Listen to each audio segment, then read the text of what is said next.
Is this our final Panini Football set ever? Question mark. Panini would say no. They have plenty more sets apparently in the pipeline. But the NFL Players Association is saying yes. Who do you believe? I don't know. Let's just rip some Elite today.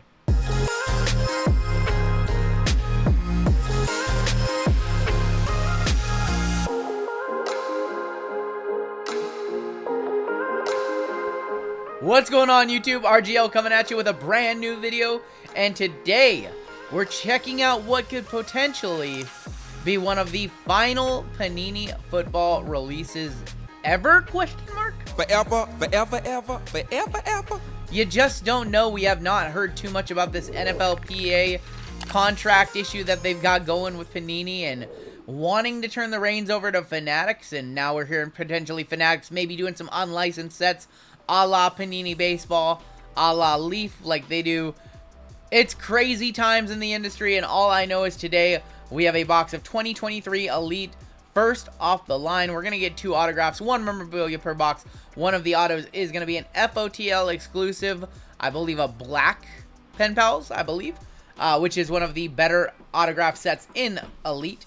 As always, if you're new here, go ahead and hit that subscribe button, and I do appreciate a like as well.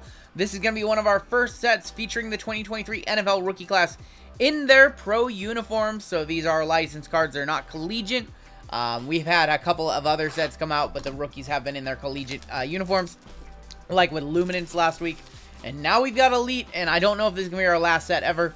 I presume not. I presume litigation will mean that the contracts will stay intact through litigation, meaning Panini will be able to get in sets at least up through like Donruss and Mosaic.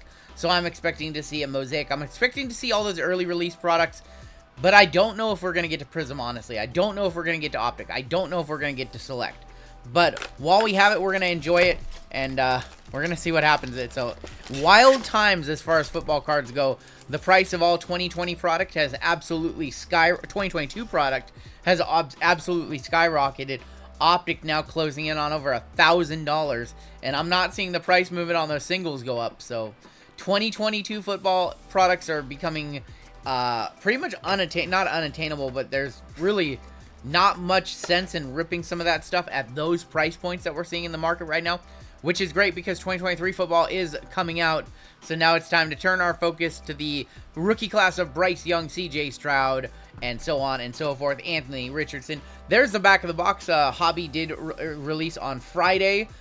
So Hobby coming out on Friday. FOTL in the hands of collectors a few days earlier, which is always nice when you participate in the auctions. 20 packs, 5 cards per pack, so 100 cards total. A lot of base cards, and let's take a look this year at the design of Donruss Elite. Or, yeah, they're still calling it Donruss Elite. Right off the rip, we've got a Tua Tagovailoa Spellbound. So Spellbound is back. I do not like that that card is on the front. You can even see right there a bottom left corner ding slightly. That card should definitely be on the back. Base cards largely look the same as last year. So not much changes on this design. Those cards are pretty much, use them to start a fire. On all those base cards. 282 of 349 Spellbound. I have seen that there is another Goat Bound this year. So if you don't remember Goat Bound from last year, it was all the, there's your Kid Reporter making its debut. Kid Reporter 2023. Is that promotion gonna even, I don't know. We have a rookies on deck. That is Michael Mayer. Does not have the team that he went to though on the card. So some of the inserts will unfortunately still be collegiate, but the rookie cards in the set that are all numbered, I believe all the rookies will be numbered to like 999. Those will have those will have team logos on them. I'm not liking this. Same as last year. Everything has to be flipped. We have a Josh Allen orange to 399, and again, every pack you're just gonna get 4 of these worthless base cards, which Elite base is truly worthless in my opinion. But let me know in the comments what you guys think. Are you guys gonna be picking up any Elite FOTL? Or did you pick up any Elite FOTL, or are you going to be picking up any Hobby this weekend? Let me know. There's Azuma, 262 of 399 on the rookie orange. Justin Fields, Pat Surtain, Isaac Pacheco, and Tua Tagovailoa. I've seen a lot of pricing action on this one. I feel like I'm recording this a few days early on Hobby. I feel like the price should be around $300 a box. 300 to 325 is where it should be. I'm now seeing Luminance actually up at that price point. It started out last week at $250. So I don't know if the pump of 2022 football products is going to continue to 2023 as well, and we're going to see an uptick there, and maybe some of these newer products come out more expensive than they should. This feels like a $300 per box product. You would like to see it lower. You'd like to see it, honestly, for this set. You know, FOTL sold out at, I believe, around $320-ish. I could be wrong on that. You would like to see Hobby right around like $250 a box. Luminance should be right around $200 a box, in my opinion. Jahmyr Gibbs rookie on deck for Detroit. So yeah, the football market right now, in light of the Panini news, has just been all kinds of wonky. It's made absolutely no sense, and it's been frustrating for, you know, myself and a lot of people, not just myself. That's gonna be Stephon Diggs on the playmakers. These were once case hits. They are no longer case hits. Just a standard insert, a little more rarer than some of the other inserts. Another spacer. There's Mac Jones. Derek Carr is a Saint. That's so weird. Jimmy G is a Raider, and Baker. I don't know if we're going to see any Tom Brady cards in this set. I did not have the checklist when I recorded this video. Ooh, Derek Stingley Jr. no longer a rookie. That is an aspirations number down to 76. You got George Kittle, T-Law, and Chris Jones. Did not have the checklist present when I recorded this video. Again, FOTL getting into the hands of collectors a few days prior to the release of Hobby. And the checklist usually gets made available a day or two before Hobby comes out. So, kind of sucks. Another Playmakers, and that's Joe Burrow. Kind of look like they have a chromish feel to them, but they are still on that just paper stock that these cards are on. So they're not chrome. There's Mike Williams and Von Miller. Still have not seen either of our autos yet. Still looking for those. That is going to be our first rookie. Jalen Carter, numbered to 999. And yes, ooh, nice auto underneath. Our FOTL auto is here. It's a good one. It's Deuce Vaughn. Deuce Vaughn, our first auto in the box. I believe I hit some of his stuff out of my collegiate rips a couple weeks ago, and I wasn't feeling it. And then he turned it on in the preseason, and now I'm quietly having a nice Deuce Vaughn collection, although I am not a Cowboys fan by any stretch of the imagination. I'm Texas. Howdy, y'all. Hey, I'm not going to complain about a good auto, though. Deuce Vaughn, a guy who will contribute to that team this year. Pen Pal's autograph, black Pen Pal's autograph with the gold ink.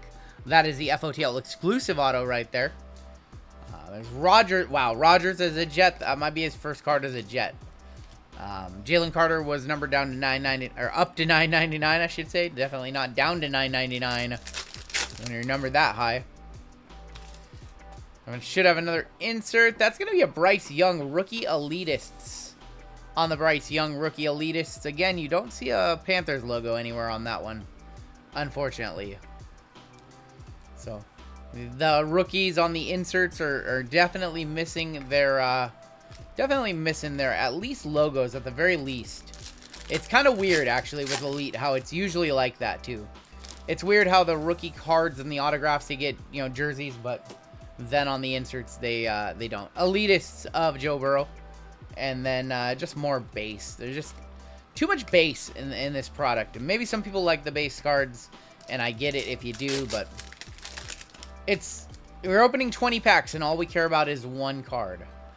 We've got Tank Bigsby to 999. And then our mem is going to be an elite coverage of Deion Sanders for the Cowboys. Man, I'm getting some Cowboys hits. Game used, player worn. Game worn. Look at that. From a box that costs 1/10 the cost of National Treasures 2022. And we get a game worn Deion. Isn't that something? Dang. Why couldn't they put those in NT? NT had everything just straight off the rack. And nope, not in Elite. We've got game worn in this one, baby. And ooh, we have Tyler Lacey to 11. That is going to be our FOTL exclusive. Kind of a, I don't know what they're calling that, pink or chartreuse maybe. I don't think that's chartreuse. Maybe they're calling it rose gold. I don't know. Interested to know on the checklist what that one is going to be called.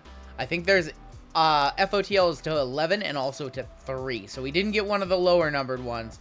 But we did get a rookie, Tyler Lacey. I don't know too much about him. But I do know, don't think he's a first rounder. So also not a skills position player, it looks like. Yeah, number 93, definitely not out there hauling down passes. Prove me wrong. Aaron Rodgers on the Elite deck. Eat your heart out, Mr. JML on that one. We've got Jamar Chase. Adam Thielen as a Panther, man. That's weird. Adam Thielen's so good. So is Kirk Cousins. I don't know why. I have a bet with my buddy Rico that I do think the Vikings are going to win. Speaking of Vikings, he is no longer a Viking. That is a full throttle Dalvin Cook to 99. But I have a bet with my buddy Rico that the Vikings are going to win the North. I think the Vikings are too good. Stafford right there. So you are getting 20 autograph or 20 inserts per box. So every pack you do get an insert or a numbered card. And that's it. Those other 4 base cards, you know, maybe you put together a set and you enjoy it. But otherwise, you know, it's literally this first card is all that matters. Mike Williams on the High Life insert. And then just more base. I do think that this is a product where they could very easily make it, you know, instead of 20 packs, 5 cards per pack, 10 packs, 10 cards per pack. They could very easily do that, and it'd be a little bit more enjoyable. Keely Ringo to 99 for the Eagles in this one. And this is an NFC East box if I've ever seen it. Keely Ringo, and then we got way more than 4 base cards in that one. So just a bunch of base cards. Few packs left today. I want to thank you for joining me here on the channel. And it's been a fun rip. We have one more auto that should be coming. Quentin Johnson, is he for the Chargers? I could be wrong. I feel like he's for the Chargers. Brock Purdy. Would be nice if it had a logo on it. Brock Purdy, no longer a rookie. And Debo and Patty right there. Last 2 packs of the day. Where is our second auto? Let's not get panini'd. Keely Ringo once again. And this should be our second auto. Number to 149 of Bob Lilly, etched in time. Man, you talk about an NFC East box right here. Wow. Cowboys and Eagles in this box pretty much exclusively. So if you were a Cowboys fan, you would love this box. If you're an Eagles fan, you probably like this box too. I'm a Seahawks fan, and I don't see a single Zach Charbonnet in this. Or anything really that would go to my PC. Final insert is going to be an Elite deck of Justin Herbert, Jordan Love, Mark Andrews, and our final card is going to be Derek Stingley. Overall, I will say, you know, I really enjoyed that Luminance set that came out last week. Yeah, Luminance was a lot of fun with the year 1 autographs. The photography looks good. And it was a fun, a little bit more playful set. They put some more thought into the design of the set with some of the newer parallels. The inserts in that one look nice. This one is largely a copy and paste job from last year. I don't see too many changes to the product, and maybe they just feel like it's, you know, maybe they just feel like it's a good product, and they didn't need to make any substantial changes. You would like to see something change year to year, and I'm going to be honest. We ripped about 5 cases of FOTL last year of this product in our group breaks. And this literally just felt like an extension of that. It didn't feel like there was any innovation to me. And it just kind of felt like, you know, this is the first time I've ever opened this product for 2023. It felt like I knew everything. It felt like everything was the exact same as last year. So you'd like to see it not be like a Madden release every year and it's the same game every year. And I just feel like this one's just kind of the same set as last year. Not too much changed. Literally nothing changed as far as I can see. Other than some interesting jerseys, you know, Aaron Rodgers now with the Jets, Bryce Young, rookie right there. Yeah, everything largely, I mean, even down to the inserts, reminded me of exactly what we ripped last year, and it was just a ton of that product. Here was a look at some of the better stuff. I do think we got one of the weaker boxes probably in the case. Keely Ringo to 99. We had a Bob Lilly auto to 149. Keely Ringo again to 99. Our FOTL was a Tyler Lacey to 11. We did have a game used Dion. That was a little surprising. Deuce Vaughn Black Gold FOTL auto. You know, with him not having very much stuff in a Cowboys uniform and this being early season, it would not surprise me if this card was, you know, over $100. It also wouldn't surprise me if it was like $28. But I have to imagine, you know, especially if he pops off week 1, and this and Luminance are the only 2 sets we have with him potentially having an autograph and Luminance maybe on the year 1 set. So one could very well be $100 or more. We did have a Tank Bigsby, a Jalen Carter, Derek Stingley no longer a rookie down to 76, Azuma, Allen, and then 1 Spellbound to 349, and that was Tua Tagovailoa. Overall, though, you know what? I like this set. Obviously, once Mosaic comes out, and if for some reason we do get Prism, Optic, and Select, these cards will not hold their value compared to those products whenever they release. On the flip side, if this is our last license set and, you know, this injunction or whatever's going on in the court system, you know, gets settled in a quick manner and the judge says, Panini, stop printing these products, the singles value will hold for this set. So it's a very interesting time with these early releases like Luminance, like Prism Draft, like Elite. Whether or not this is actually the end of Panini Football will really determine the value of these cards moving forward. So not only do you have to gamble on a box and hope that you get a big auto, you also have to gamble on the future of Panini and the future of football cards, and whether or not, you know, if Panini does get the hammer thrown at them and they say, hey, stop making cards, is Fanatics going to pick up the ball right away, and by, you know, March we have Topps Chrome and all that good stuff, Topps Finest Football maybe? It's just really, really interesting to see what the future is going to hold for football cards right now. But while we have them, I'm going to rip them and review them on the channel. I'm going to give you my honest take and my honest opinion. I liked Luminance a little bit more than Elite, but I do think you're going to find a little more value overall in Elite, even if it's a monotonous rip. That is going to do it for me. Leave me your comments. Let me know what you think of this set, and we'll catch you next time on Down the Road.